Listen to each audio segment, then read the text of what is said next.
예술 영성 그리고 인생이라는 시리즈로 말씀을 전하고 있습니다.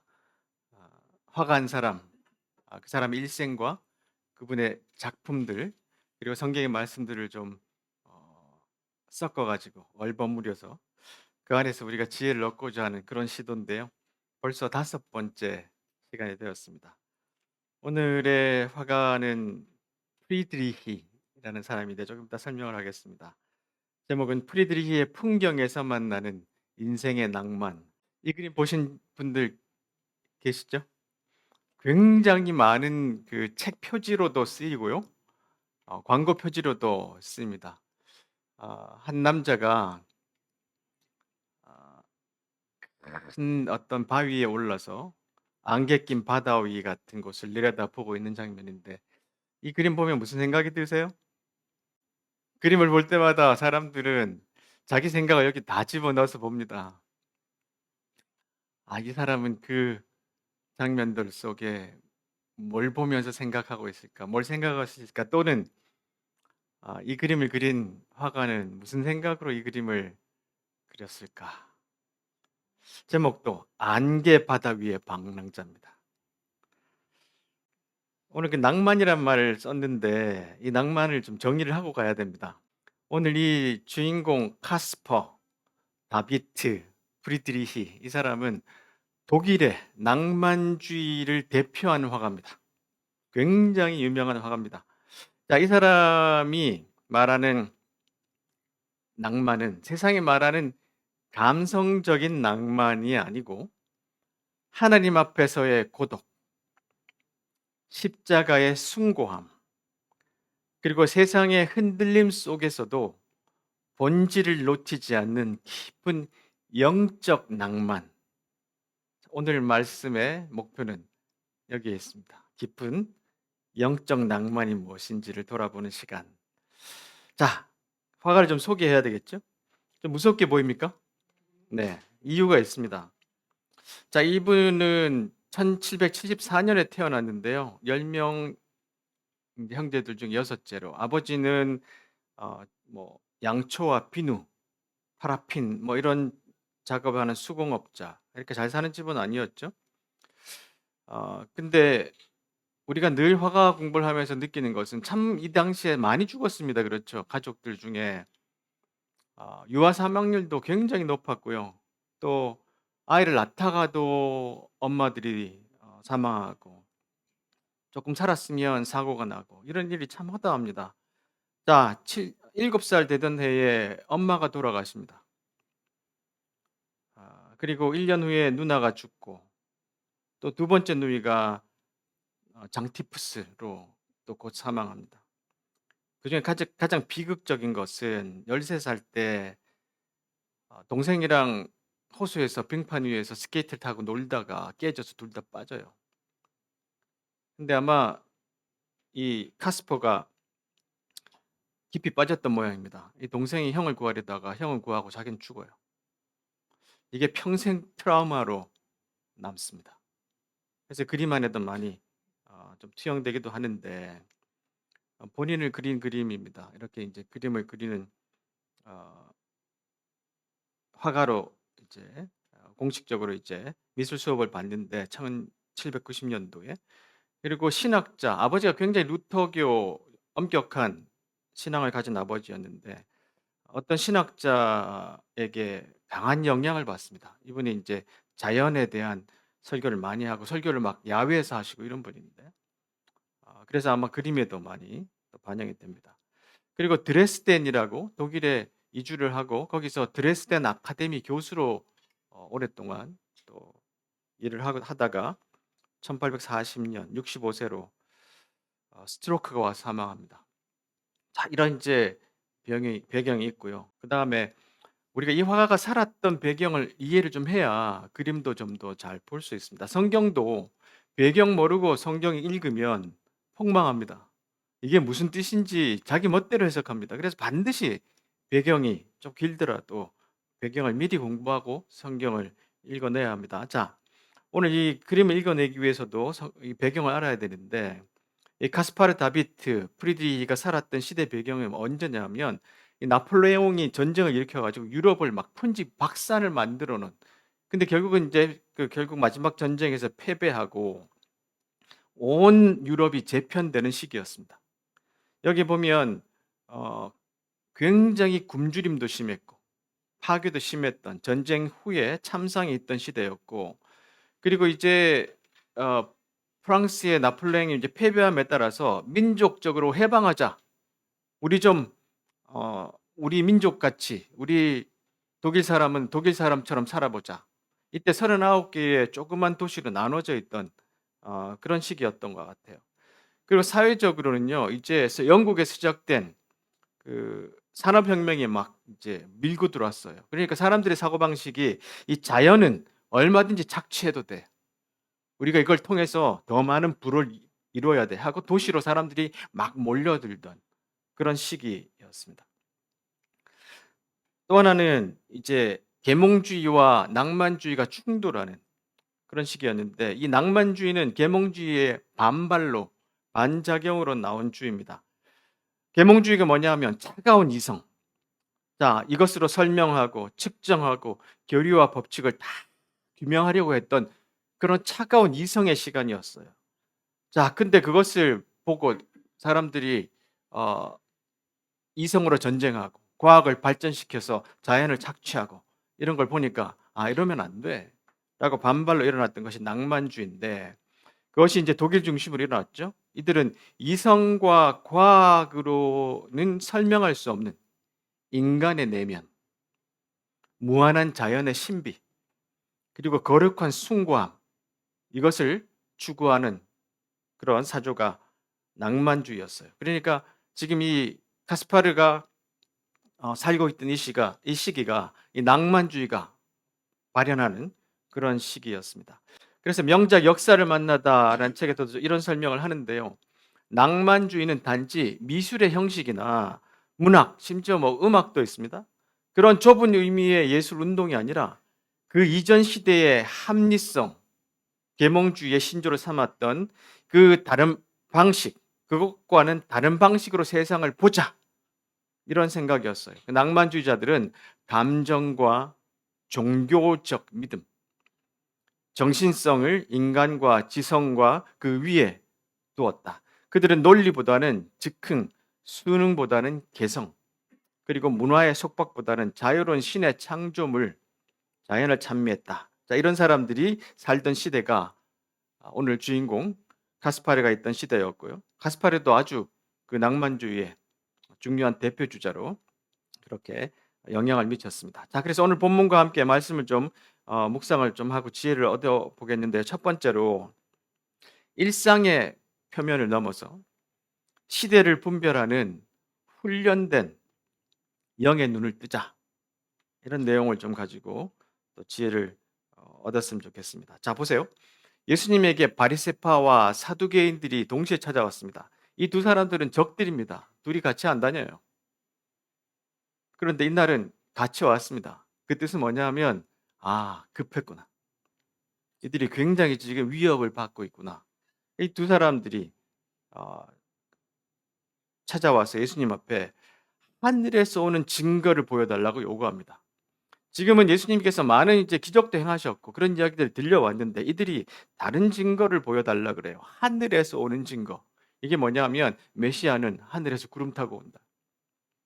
백마를 타고 올 거다. 화력이 임할 거다. 이걸 좀 보여 달라. 그러면 우리가 믿겠다. 예수님께서 대답합니다. 자, 저녁 때에 너희는 하늘이 불그스레하니 내일은 맑겠구나. 그리고 아침에 너희는 하늘이 불그스레하고 어둑어둑하니 오늘은 날씨가 굽겠구나. 자, 날씨를 예측할 수도 있지, 살다 보면 경험으로. 그런데 너희들은 이렇게 날씨를 구별하는 그런 눈은 갖고 있지만 왜 이 시대의 증거를 구별하는 영적인 눈은 못 가졌니? 지금 네 앞에 서 있는 내가 메시아야.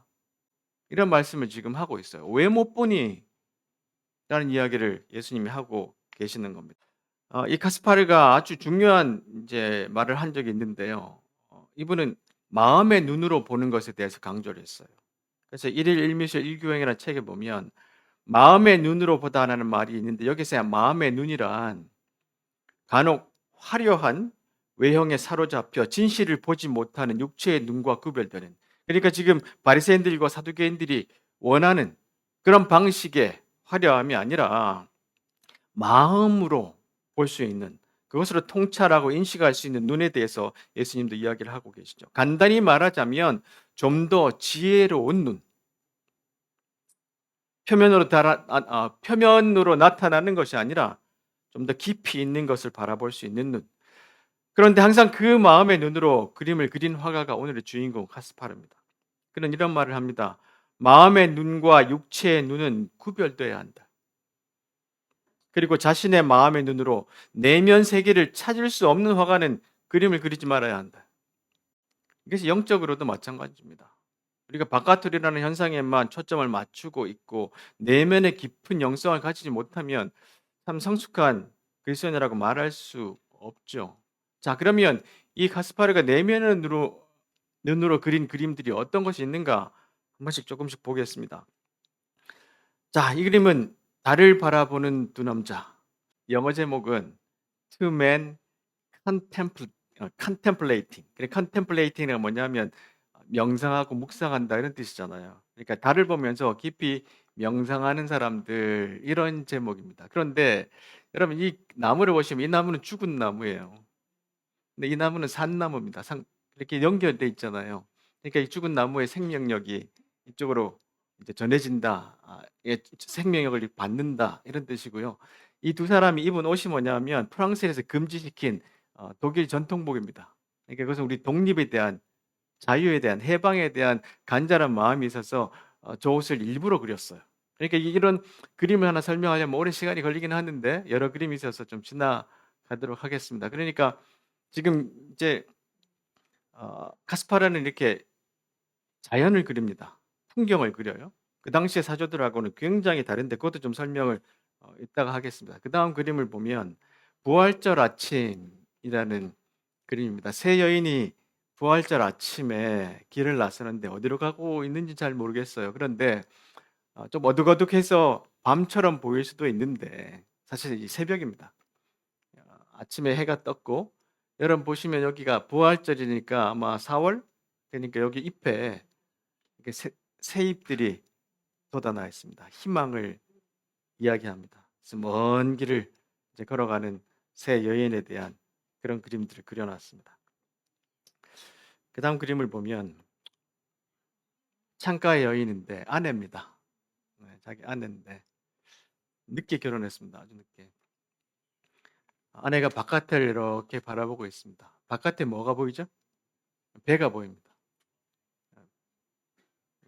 돛이 보이죠? 그래서 멀리 바라보고 있습니다. 이 여인은 무슨 생각을 하고 있을까요? 많은 생각을 우리에게 던져줍니다. 저희는 지금 무슨 생각을 하면서 저 창밖의 풍경들을 보고 있을까? 카스파르는 사람들과 풍경들을 우리에게 그려주면서 우리를 안으로 초대합니다. 지혜가 뭔가, 무엇을 보고 있을까? 파커 제이 파머가 지혜를 이렇게 정의합니다.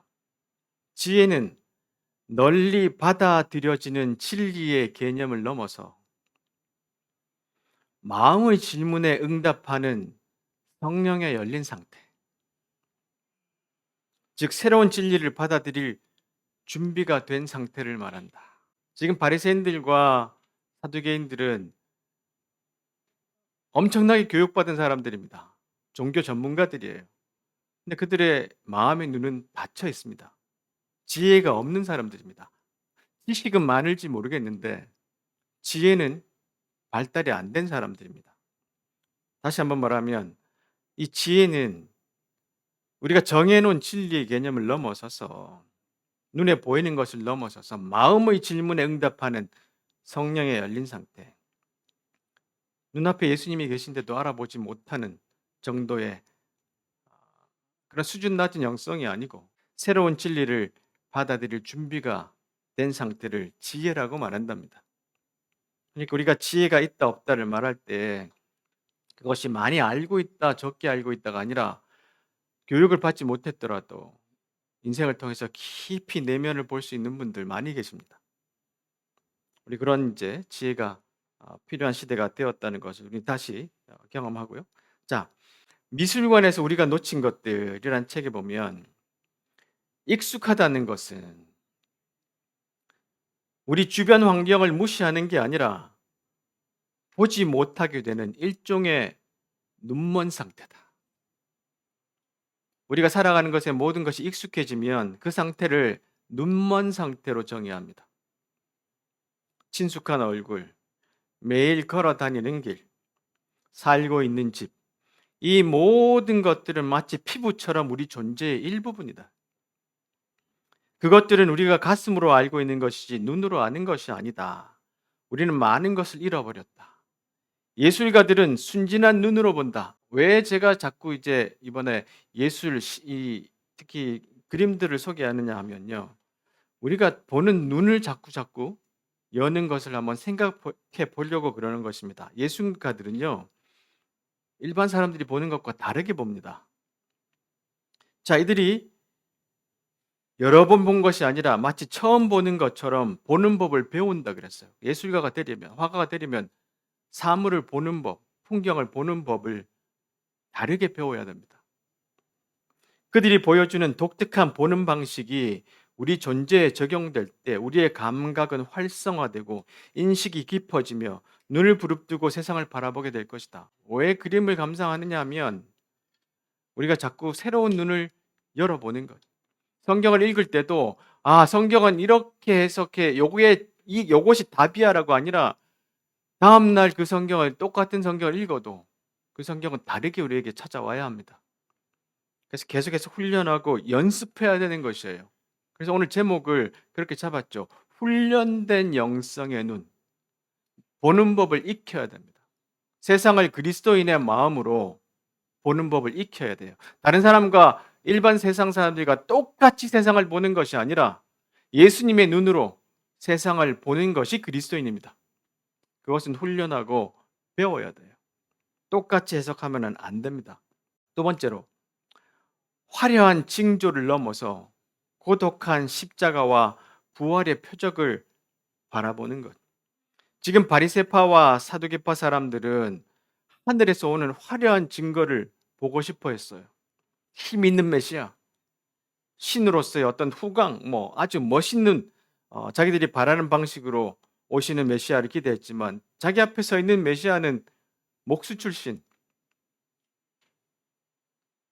자기들이 아주 무시하고 혐오할 수 있는 그런 하층의 사람으로 지금 자기들 앞에 서 있잖아요. 그런데 예수님이 말씀하십니다. 악하고 음란한 세대가 증거를 요구한다. 그러나 나는 요나와 같은 증거 외에는 아무것도 너희들에게 보여줄 게 없어. 요나와 같은 증거가 뭡니까? 요나는 3일 동안 물고기 뱃속에 있다가 살아서 나왔던 구약의 선지자잖아요. 그러니까 예수님이 이 말씀은 내가 십자가에 죽어서 3일 후에 부활할 거야라는 것을 아주 짧게 암시적으로 우리에게 알려주시는 거예요. 자, 이 카스퍼 프리드리히가 십자가 그림을 꽤 많이 그렸습니다. 보세요. 그 이유를 좀 설명을 해놨는데 프리드리히는 이후가 뭐냐면 이제 자기 동생이 자기를 구하려다가 얼음에 빠져 죽는 그 삶과 죽음 그 이후에 많은 생각을 깊게 해봤답니다. 그리고 난 다음에 삶의 허망함에 일찌감치 눈을 떴을 거예요. 그리고 그 다음 해부터 그림을 그리기 시작했습니다. 근데 그가 택한 장르가 그 당시 유행했던 장르가 아니고 풍경화였어요. 근데 그 당시 유럽에는요, 풍경화는 시시하다. 이런 생각들이 파다했던 모양입니다. 사람들이 풍경을 안 그렸대요. 있는 그대로 있는데 무슨 그림을 왜 그려? 그런데 프리드리의 생각은 달랐는데 대자연이야말로 세상의 섭리를 가장 잘 보여주는 작품. 평범한 사물에서도 우주의 원리와 신의 존재를 떠올리던 그에게는 풍경이야말로 진정한 예술이었다. 자, 그가 사고를 한번 칩니다. 어, 교회 재단에 재단화를 그려달라고 요청이 왔는데 보통 여러분 이제 재단화 그러면 예수님 이렇게 모습이나 아니면 마리아와 이렇게 예수님과 요셉이 놀고 막 이런 이제 중태풍의 사람 중심의 성가족이라고 말하는 예수님 가족 중심의 그림을 그렸는데 이런 그림을 납품을 한 거죠. 주교가 깜짝 놀랐습니다. 왜냐하면 예수님은 저 장대 위에 저렇게 조그맣게 그려져 있고 풍경이 가득 채우고 있잖아요. 제더나를 이렇게 그려낸 사람이 한 번도 없었던 거예요, 그동안.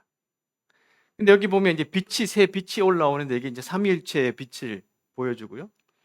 이런 이제 아무것도 없는 듯한 이 돌산 위에 예수님을 세우는 이유가 분명히 있죠. 그 이유를 한번 또 찾아보면 좋겠습니다. 그가 직접 했던 말인데요. 이 그림을 이제 납품하고 난 다음에 저 정상 위에 늘 푸른 전나무에 둘러싸여 십자가가 서 있고 늘 푸른 담쟁이가 십자가를 감고 올라간다. 진홍빛 일몰 속에서 십자가 위에 구세주가 빛난다.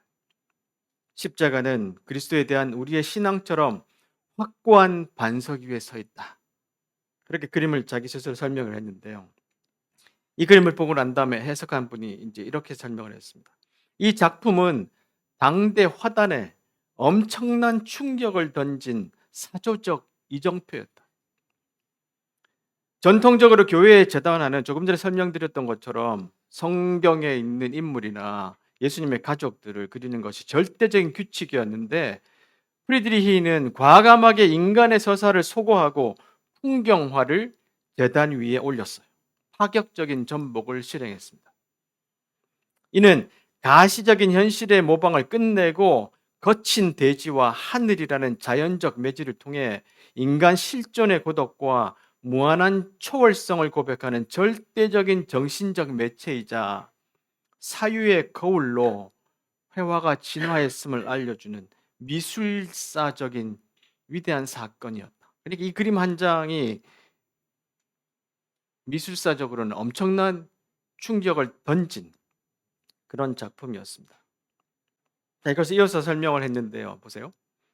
카스파르가 독일 낭만주의의 깊은 정적 속에서 자아낸 이 장엄한 산중의 십자가의 정경은 단순히 종교적 순환, 도상을 묘사한 종교화를 넘어서 예수님의 죽음, 십자가를 그린 종교화를 넘어서 복잡하고 소란스러운 세상의 시스템 속에서 매일 지독한 고독과 미래에 대한 막막한 불안을 견뎌내며 살아가는 우리 현대인들에게 당신을 둘러싼 외부의 세계가 아무리 거칠게 암흑 속으로 침잠할지라도 영혼의 마지막 중심을 지탱해 줄 나만의 단단한 소명과 존엄을 품고 있는가라는 근원적인 실존적 질문을 던져낸 철학적 서사다. 다시 한번 그림을 보면 우리의 일상이 아무리 거칠고 힘들고 고통스럽더라도 예수님이 이곳에 십자가에 매달려서 바라보시는 것처럼 우리도 우리의 삶이 주님을 통해서 단단히 이 삶을 바치고 나갈 수 있는가? 삶에 대한 소명과 존엄을 내가 품고 있는가라는 질문을 던지는 그림으로 우리가 볼 수 있다는 것입니다. 또 십자가 그림 하나 더 보여드리면 리젠 게비르 계산의 아침 이렇게 그려놨습니다. 어떤 산 꼭대기 위에 십자가 하나만 당그라니 그려놨잖아요. 그러니까 황량하게 지금은 풀 한 폭이 없이 이렇게 그려진 산 위에 십자가만 서 있어요. 우리의 삶이 이렇게 힘들고 어렵더라도 예수님처럼 이렇게 푯대를 바라보고 이 세상을 갈 수 있느냐라는 질문합니다. 그리고 아마 조금 전에 처음 보여드렸던 안개 바다 위의 방랑자만큼 유명한 그림이 바닷가의 수도승이라는 그림입니다. 이게 Monk by the Sea라는데 이 그림이 출품되고 난 다음에 사람들이 충격을 먹었어요. 지금 수도승 보이십니까? 여기에 수도승이 바닷가에 홀로 서 있는데요. 그림을 한번 보세요. 지금 보여지는 것은 하늘, 이 그림의 대부분을 차지하는 하늘, 그리고 이 파도치는 바닷가에 사람이 조그맣게 하나 서 있어요. 이 그림 앞에 딱 서 있는데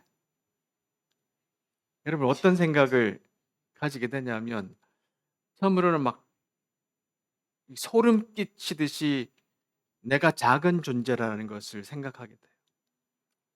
저 큰 하늘과 바다. 세상에서는 가장 큰 것이 하늘과 바다 아닙니까? 거기에 인간이 초라하게 서 있는데 수도승이에요. 그것은 뭐냐 하면 묵상하라는 겁니다.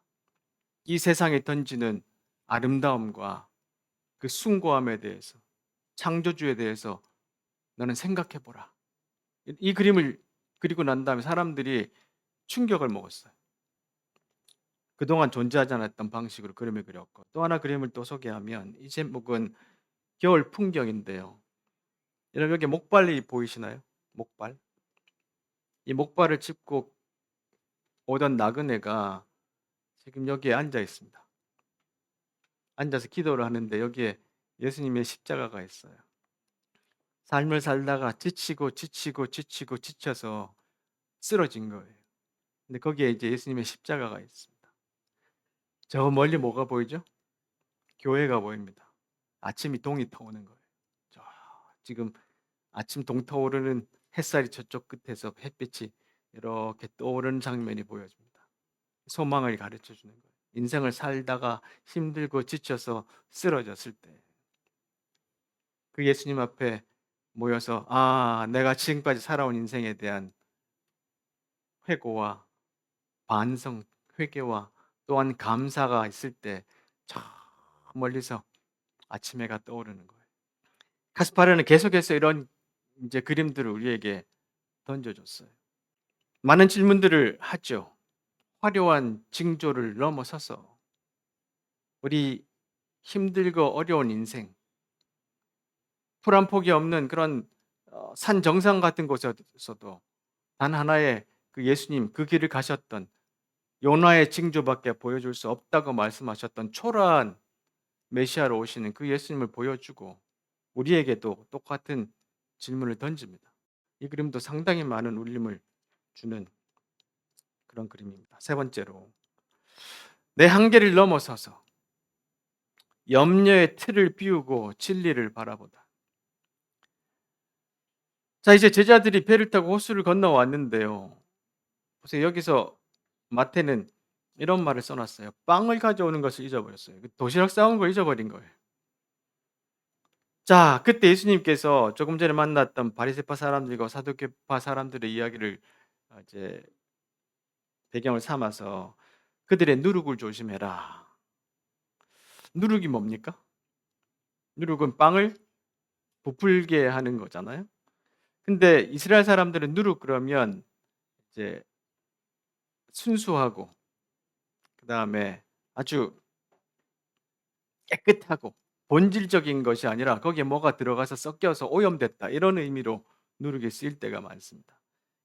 이집트에서 출애굽할 때 누룩 섞인 빵을 가져오지 말라고 그냥 들고 오라 그랬잖아요. 그래서 1년에 매일 축제할 때마다 절기 때마다 이 누룩 없는 빵을 먹는 것이 이 사람들의 삶의 방식이었죠. 그래서 이 누룩이란 말은 혼합되고 섞여서 불순한 것들 이런 이야기를 하는 것입니다. 자, 예수님이 그 바리새파 사람들과 사두개파 사람들의 이 불순한 것, 섞여버린 것, 오염된 삶의 방식, 신앙의 방식에 대해서 조심해라 이렇게 이야기하는데 제자들의 방식이 뭡니까? 제자들 어떻게 이해했죠?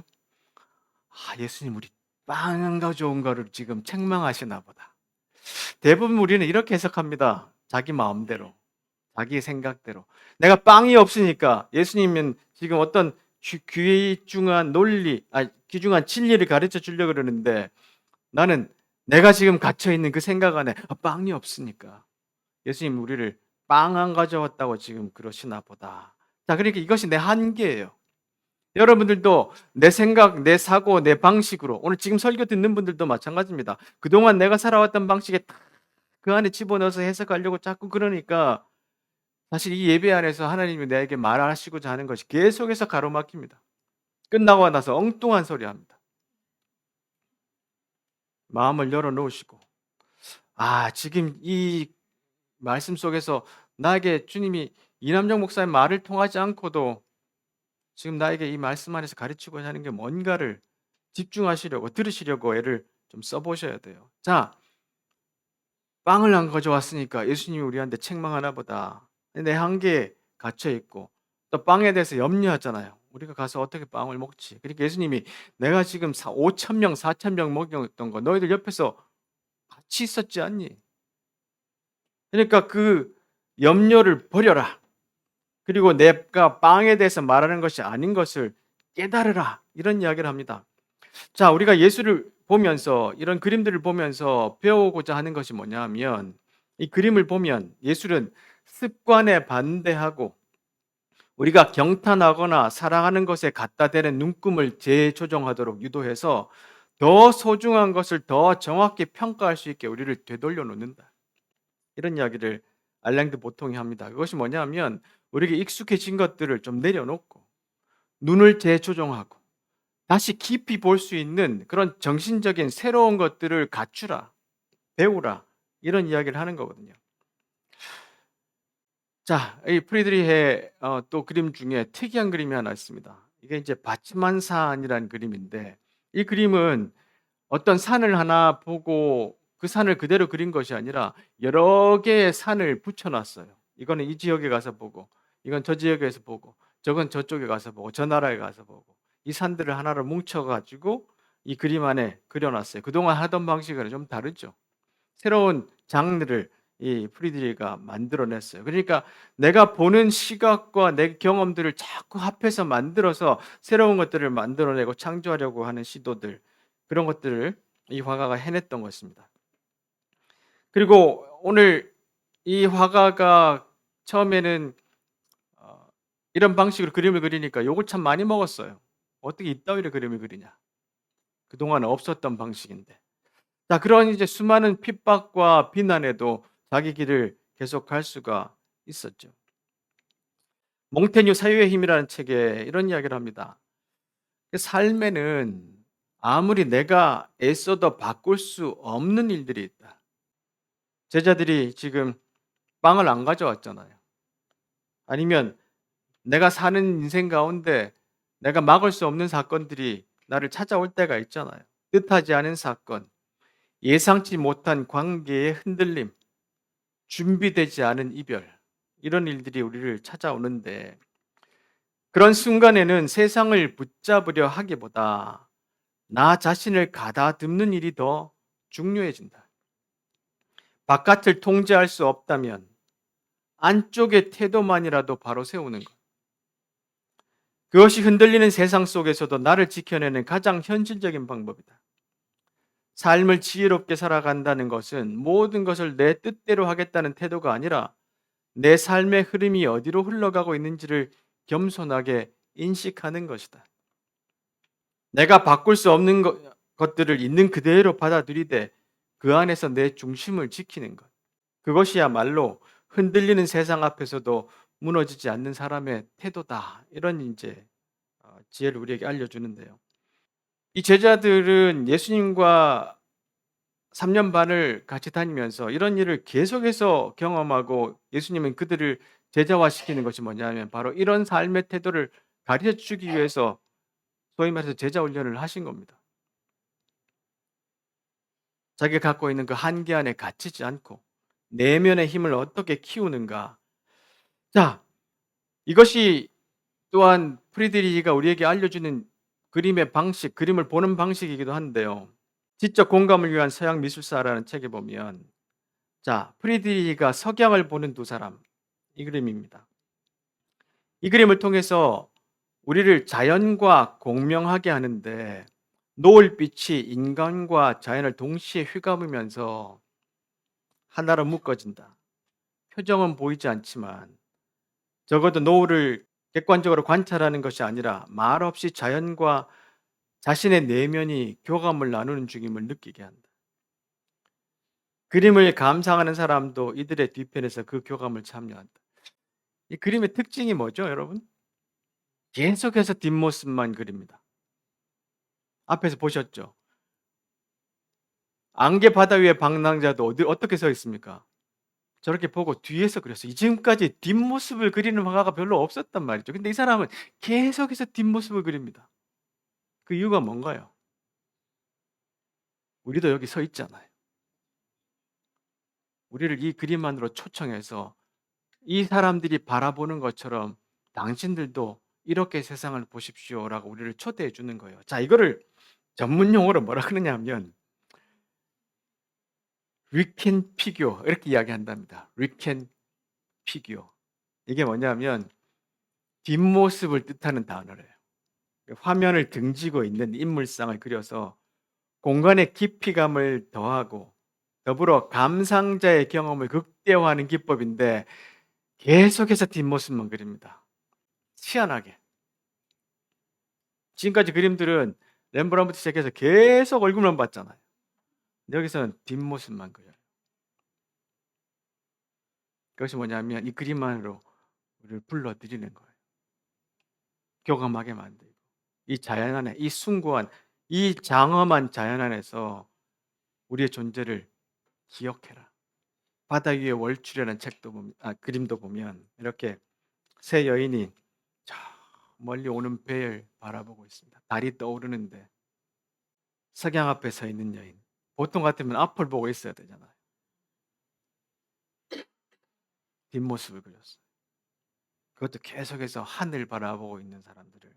이것이 뭐냐면 우리의 시각조차, 우리의 생각조차, 우리의 사고방식에 매이지 말고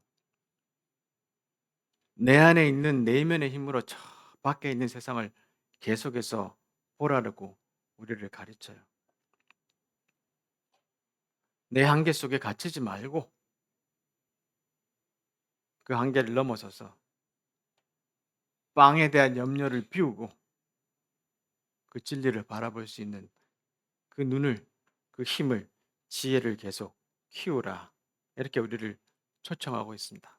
끝으로 시련과 외면을 넘어서서 변질되지 않는 진실한 영성의 붓을 좀 들어보자. 예수님이 계속해서 이 말씀 가운데 바리새파 사람들과 사두개파 사람들의 누룩을 주의해라라고 계속해서 가르칩니다. 이것은 좋은 영성이 아니야. 좋은 믿음이 아니야. 진짜 믿음은 변질되지 않는 진실한 영성이 있어. 그것을 우리에게 알려주시죠. 그것이 바로 예수님이 말씀하셨던 십자가의 요나의 증거였죠. 이 프리디가 어릴 때 엄마부터 시작해서 누나 둘 죽고 동생 죽고 이런 과정을 거치고 난 다음에 우울증에 심각하게 걸려서 자살 시도를 했어요. 그래서 칼로 목을 끄는 바람에 목에 큰 상처가 생겼어요. 그래서 아까 그림 보시면 여기 수염이 이렇게 길러져 있잖아요. 죽을 때까지 목 밑으로까지 수염을 기르고 다녔어요. 근데 이 우울증 때문에 굉장히 어려웠다가 결혼을 하고 난 다음에 좋아졌습니다. 그런데 불행이 또 찾아옵니다. 결혼한 뒤 2년이 지나고 난 다음에 가장 친한 친구가 강도에게 살해를 당합니다. 그리고 나니까 트라우마가 올라왔어요. 굉장히 심하게 우울증에 깊이 빠져들어갑니다. 그리고 난 다음에 또 경험했던 것이 뭐냐면 유럽의 미술의 유행이 바뀌기 시작했어요. 자, 그러니까 이 자기가 그렸던 낭만주의 그림이 한물간 스타일로 취급받았고요. 학과과정 승진에도 실패합니다. 교수직에서도 아마 나오게 되는 것 같아요. 뇌졸중에 걸리고 그림도 못 그리고 그러다 보니까 가난이 찾아왔어요. 마지막 죽기 전에 가장 걱정했던 게 가족들에게 유산을 한 푼도 못 남길지도 모른다는 걱정을 하다 죽었어요.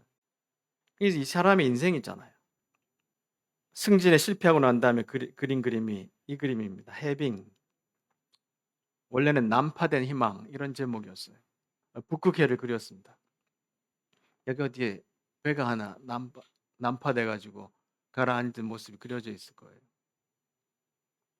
자기의 이 속마음을 이렇게 그렸어요. 난파된 희망. 근데 자기가 그리던 그림들이 사조가 바뀌어서 승진을 못했던 이유도 하나 있지만 또 더 큰 이유가 있었습니다. 그것이 뭐냐면 이 프리드리히가 계속해서 독일 사람들에 대한 자유, 해방 이것에 대해서 강조를 했어요. 아까 그 안개 위의 방랑자도 사실 입고 있는 옷이 뭐냐면 단복입니다. 단복. 우리 독일을 해방하자. 그래서 그 옷을 일부러 입혀 놨어요, 그 그림에. 자, 이렇게 계속해서 억압적인 정치적인 상황에 반대하는 그림을 그리니까 "너 승진 못 해. 교수에서 나가."라는 그런 취급을 받게 됐습니다. 자, 그리고 난 다음에 이런 상황 속에서 계속 떡갈나무를 그렸어요. 봄을 기다리는 떡갈나무를 그렸는데, 이것이 뭐냐 하면 압제와 억압의 겨울로부터 그것을 고통을 견뎌내고 봄을 기다리는 그런 상징으로 이렇게 떡갈나무를 계속 그렸습니다. 자, 마지막 이 그림 보고 말씀 마치죠. 다시 한번 질문해 봅니다. 여러분, 이 그림을 보면서 어떤 마음이 이제 드세요? 어떤 사람들은 이 그림을 이렇게도 해석하고, 어떤 사람은 저렇게도 해석하고, 다양한 방식으로 해석할 수 있는데 그것은 여러분들의 자유입니다. 태지원 씨는 이렇게 해석했습니다. 인간은 의지와 노력으로 삶을 바꾸고 통제할 수 있다는 신념을 품은 채 세상을 살아간다. 그러나 자연의 힘 또는 운명의 힘이라 불리는 것 앞에서 인간의 의지는 한없이 작은 것이 되기 쉽다. 우리가 거스를 수 없는 운명이나 자연의 힘이 느껴질 때 억지로 답을 찾기보다 그저 바라보고 기다리는 것이 최선일 수도 있다. 안개 바다 위의 방랑자는 조용히 기다리라는 말을 건네는 작품일지도 모른다. 이분은 이 그림을 보고 이렇게 해석을 했습니다. 성수영 씨는 이렇게 해석했습니다. 그림 안개 바다 위의 방랑자 속 남자는 모든 인간을 상징합니다. 그는 평생 자신을 덮치는 여러 불행과 싸웠습니다. 프리드리히가 남긴 아름다운 작품들은 그가 이렇게 세상과 싸우며 몸부림쳤던 흔적입니다. 죽음이 패배라면 우리는 모두 패배할 수밖에 없는 운명입니다. 무한한 시간과 공간 속 먼지만한 별에서 찰나를 살다가는 하찮은 존재에 불과하지요. 하지만 그걸 알면서도 한 걸음씩 발자국을 남기며 나아가는 게 인생 아닐까요? 너무나도 무심하고 나를 고통스럽게 하고 잔인하지만 때로는 이해할 수 없을 정도로 아름다운 우리를 둘러싼 세계를 바라보면서 말입니다. 그림 속 주인공처럼요. 세속적인 것의 고결한 의미를, 일상의 신비를, 알고 있는 것의 진기한 특징을, 유한에는 무한을 부여하는 것이라는 독일의 시인 노발리스가 정의한 낭만주의는 이렇게 그림을 통해 우리네 삶과 만납니다. 이렇게 해석했네요. 여러분은 어떻게 해석하시겠습니까? 나중에 한번 또 개인적으로 보시면서 주는 메시지들을 한번 생각해 보시기 바랍니다. 자, 예수님께서 제자들에게 말씀하셨어요. 바리새인의 누룩을 조심해라. 우리 신앙도 온갖 것들과 잡다한 것들로 섞여 있습니다. 예수님을 진실하게 믿는 믿음이 우리 삶의 몇 프로인지 모르겠어요. 어느 정도 섞여 있는지 모르겠습니다. 날마다 파도치는 세상의 변화 속에 우리는 이리 갔다 저리 갔다 계속해서 똑같이 요동칩니다. 그럴 때 다시 한번 내면의 지혜를 가지고 힘을 키워서 세상의 파도가 아무리 우리를 덮쳐온다 할지라도 그래 한번 와봐. 굳건한 의지를 가지고 우리 주님의 십자가 그 지셨던 황당한 언덕에서도 우리를 함께 해주셨던 것처럼 그렇게 살아가는 우리가 되면 좋지 않을까 생각합니다. 자, 이거 인용하고 마치겠습니다. 알랭드 보통이 참 좋은 말 많이 하는데 가치 있는 여행이 쉬우리라고 기대하지 마라. 기도하겠습니다.